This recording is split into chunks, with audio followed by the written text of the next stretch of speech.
विक्रांत जी, बहस चल रही थी वक्फ पर और उस पर हमने देखा कि जगदीप धनखड़ जी का एकदम क्रोध और दूसरा रूप। देखिए, बहुत ही क्रोधित नजर आ रहे थे अजहर साहब। कल उनका जो भाषण सबने सुना, जिस तरीके का भाषण उनका था, पूरा प्योरली लग रहा था कि एक पॉलिटिकल भाषण है।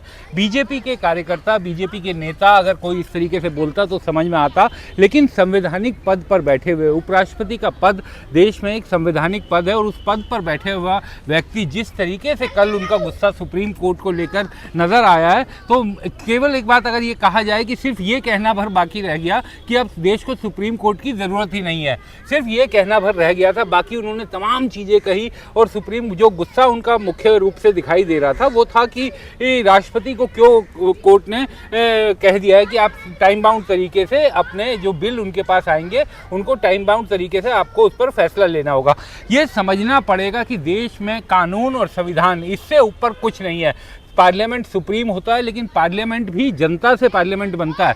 पार्लियामेंट अगर कोई कानून बनाता है, संसद कोई कानून बनाता है, ये बिल्कुल उसका विशेषाधिकार है, लेकिन उसकी स्क्रूटनी का अधिकार देश के संविधान ने ही कोर्ट को दिया हुआ है। तो हर एक की लाइनें बंधी हुई हैं, उनको अपनी समय सीमा पता है, सबको अपनी सीमाएं पता है। तो इन सब को देखते हुए कल का उपराष्ट्रपति का जो संबोधन था, जो भाषा थी, जो बातें थी, जो गुस्सा था, वो एकदम नाजायज नजर आ रहा था। और मुझे ऐसा लगता है कि कहीं ना कहीं कल जो सुप्रीम कोर्ट में जो जजमेंट आया है सुप्रीम कोर्ट का, अभी हालांकि कोई जजमेंट नहीं है उस तरीके का, फाइनल जजमेंट तो सुनवाई के बाद आएगा, लेकिन कोर्ट में जिस तरीके से जो विवादित मुद्दे थे, वक्फ कानून के दो मुख्य रूप से विवादित मुद्दे, उन पर कोर्ट में खुद सरकार ने कहा कि हम इस पर अभी अमल नहीं कर रहे।